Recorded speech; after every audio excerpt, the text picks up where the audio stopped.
ओम नमः शिवाय। हम आ पहुँचे हैं ज्योतिष की पाठशाला के 8वें लेसन तक। अभी तक हमने कुंडली के भावों के बारे में समझा, राशियों के बारे में समझा और आज से हम ग्रहों के बारे में बात करेंगे। ग्रहों के बारे में बात करने के पहले एक बात को हमेशा आप स्मरण रखें। शास्त्रों में कहा गया है यत् पिंडे तत् ब्रह्मांडे, यानी जो ब्रह्मांड में है वही इस धरा पे है, वही आपके शरीर में है। यानी जिन ग्रहों की आप बात समझेंगे या हम बात करेंगे, इन सारे ग्रहों की उपस्थिति हमारे शरीर में भी है। धीरे धीरे जब हम आगे बढ़ेंगे तो आप इस बात को और अच्छी तरीके से समझ पाएंगे। आज की वीडियो में हम बात करेंगे ग्रहों के कारकत्व के बारे में, और वो भी मात्र एक शब्द में कि यदि हम किसी ग्रह के कारकत्व को डिफाइन करना हो मात्र एक शब्द में तो उसको क्या कहेंगे, कैसे समझेंगे, इसके बारे में हम आज के वीडियो में बात करेंगे। तो आगे बढ़ने के पूर्व फिर से आग्रह है आपसे कि यदि आपने अभी तक इस चैनल को सब्सक्राइब नहीं किया है, आप ज्योतिष को और वास्तु को पसंद करते हैं, इसको समझना पसंद करते हैं, इसको जानना पसंद करते हैं, तो चैनल को आसान शब्दों में समझने के लिए सब्सक्राइब करें, बेल आइकॉन दबाएं जिससे हमारे आने वाली वीडियो की सूचना आपको समय से प्राप्त हो, और लाइक भी करें जिससे हमारे वीडियो की रीच भी बढ़ सके। और यदि हमारे समझाने में या आपके समझने में कहीं कोई कमी आ रही हो तो कमेंट बॉक्स में लिखें, हमारे दिए गए ईमेल पर लिखें या फिर हमारे दिए गए व्हाट्सएप नंबर पर लिखें। लगभग हर प्रश्न का उत्तर मैं देता ही हूँ। तो आइए चलते हैं अपने कंप्यूटर के ओपन बोर्ड पर, जहाँ हम इसको और डिटेल समझेंगे। आइए। जब आप आकाश मंडल की ओर देखते हैं, विशेषतः रात्रि काल में, तो आपको तारों के पूरे समूह ही दिखाई पड़ते हैं। इन तारे समूहों के बारे में तो हम आगे चल के चर्चा करेंगे, लेकिन कुछ तारे यानी कुछ ग्रह ऐसे हैं जिनका मानव जीवन पर पूरा प्रभाव पड़ता है, और हम ज्योतिष में इन्हीं ग्रहों के बारे में अध्ययन करते हैं। तो सबसे पहले हम ये समझ लें कि ग्रह कितने हैं जिनके बारे में हम ज्योतिष शास्त्र में अध्ययन करते हैं।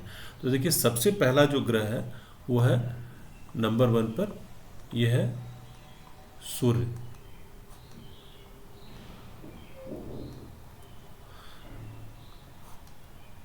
सूर्य ग्रहों में सबसे बड़े हैं। और आगे बढ़ने के पूर्व, जब से हमने ज्योतिष की पाठशाला शुरू की थी, तो पहले लेसन में ही मैंने बोला था कि हमारा जो ज्योतिष शास्त्र है वो जियोस्टेटिक है, यानी हम पृथ्वी को स्थिर मानकर सारी गणनाएं करते हैं।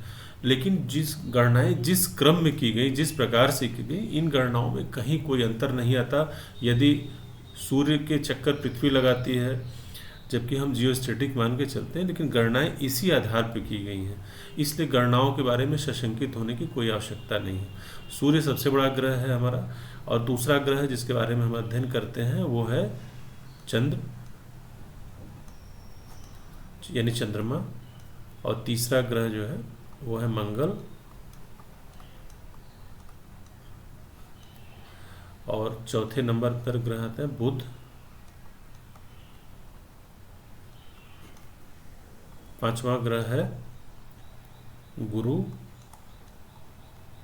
यानी बृहस्पति। छठा ग्रह है शुक्र, वीनस। सातवां ग्रह है शनि, यानी सैटर्न। इन 7 ग्रहों की तो मान्यता है। इसके अलावा हम ज्योतिष शास्त्र में कुछ अन्य ग्रहों को भी लेते हैं जिनके बारे में आप भली भांति परिचित हैं। इसमें से पहला ग्रह है,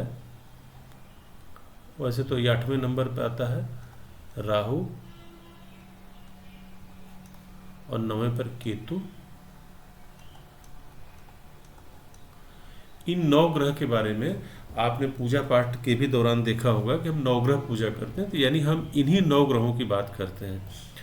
पाश्चात्य ज्योतिष में 3 और ग्रहों की बात की जाती है। ये ग्रह हैं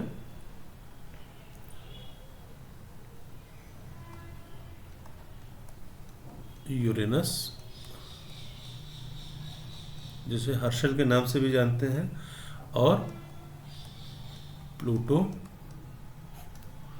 और नेपच्यून।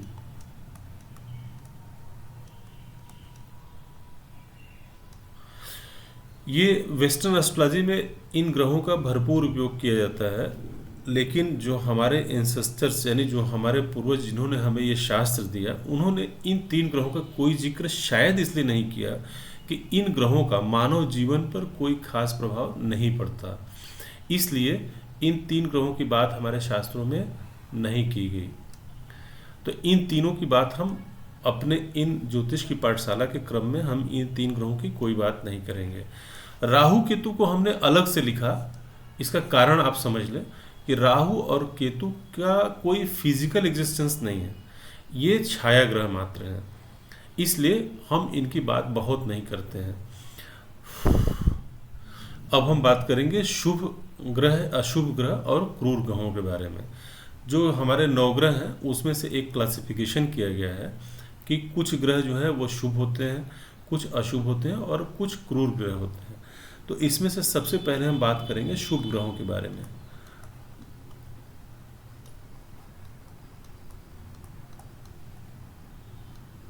तो शुभ ग्रह कौन से हैं? तो इसमें सबसे पहला जो नैसर्गिक शुभ ग्रह है, यानी किसी भी स्थिति में जो शुभता ही इनके परिणामों में आती है, उसमें से पहला क्रम है वो है गुरु का, यानी बृहस्पति।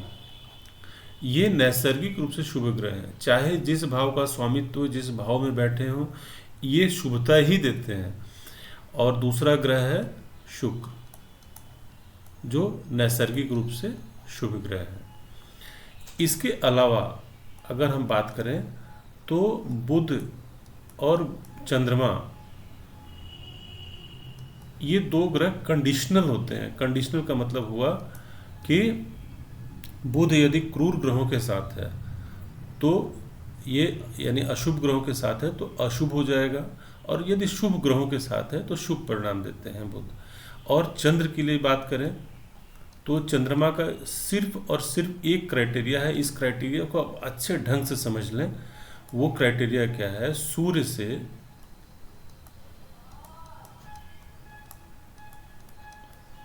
से 72 अंश आगे या पीछे,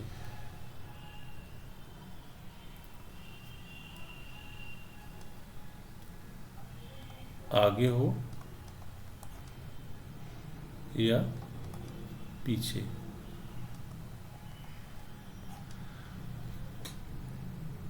अगर सूर्य से चंद्रमा की दूरी 72 अंश से आगे हो या 72 अंश पीछे हो तब तो चंद्रमा शुभ होते हैं। लेकिन अगर 72 अंश से कम हो सूर्य से चंद्रमा की दूरी, तो इस स्थिति में चंद्रमा अशुभ परिणाम देने लगते हैं, यानी अशुभता आ जाती है इनके अंदर, इनको फिर अशुभ कहा जाता है।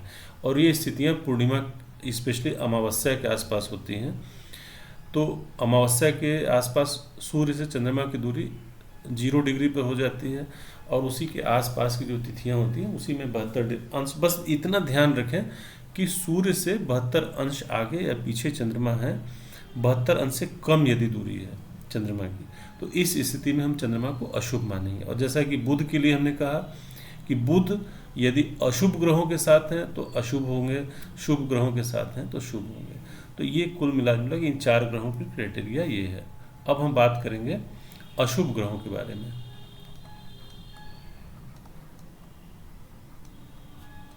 अशुभ ग्रह, इनके अलावा जो भी ग्रह बचे वो जैसे कि मंगल,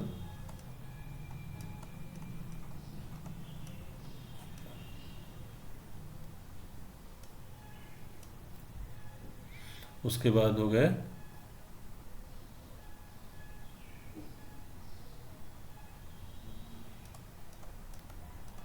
शनि,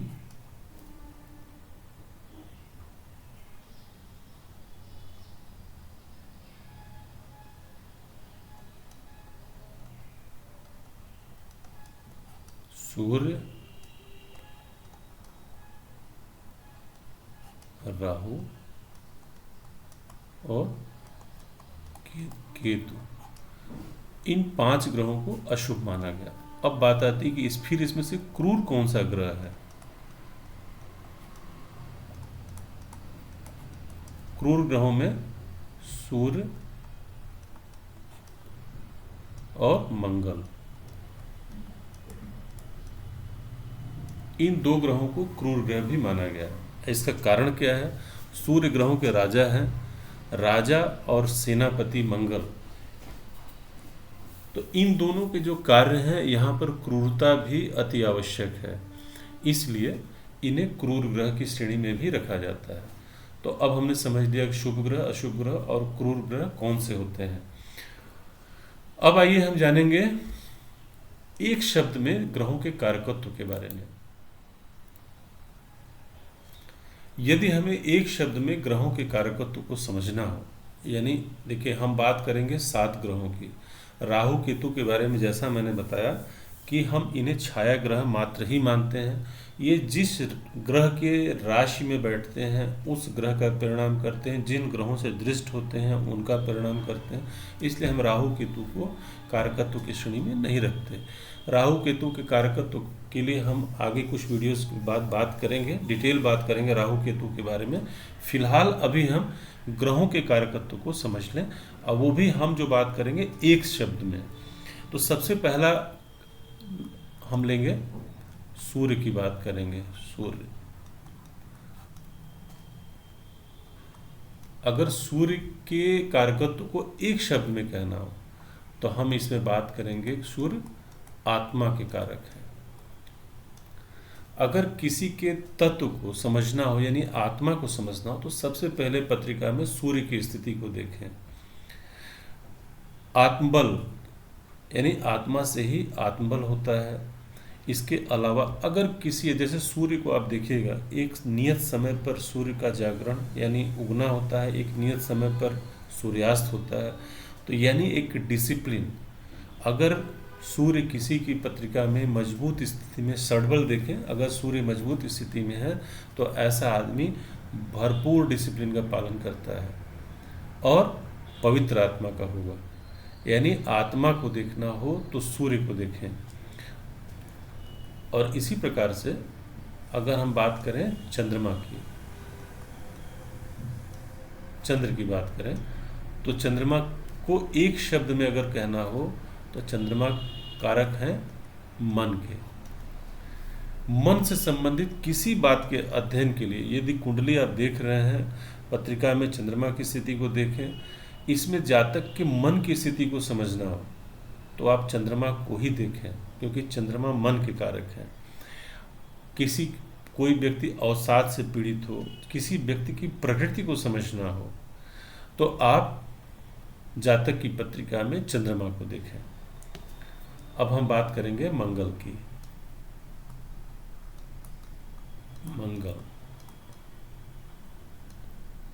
मंगल कारक हैं बल के।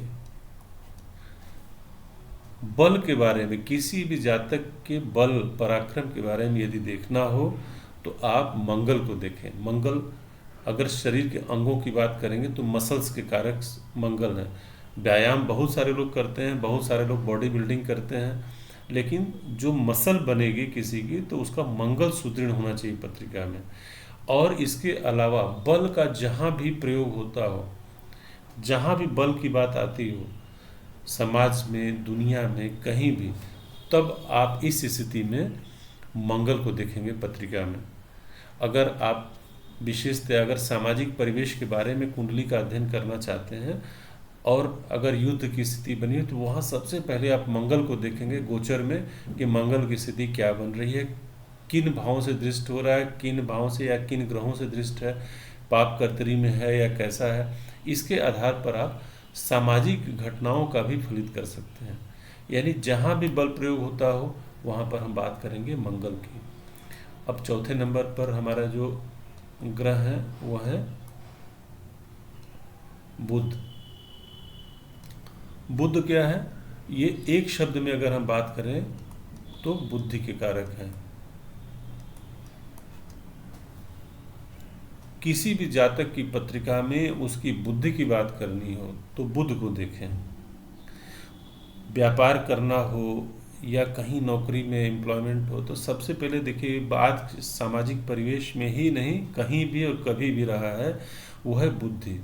यदि व्यक्ति के अंदर बुद्धि है तो अच्छा व्यापार करेगा, इसलिए बुध को व्यापार का भी कारक माना गया।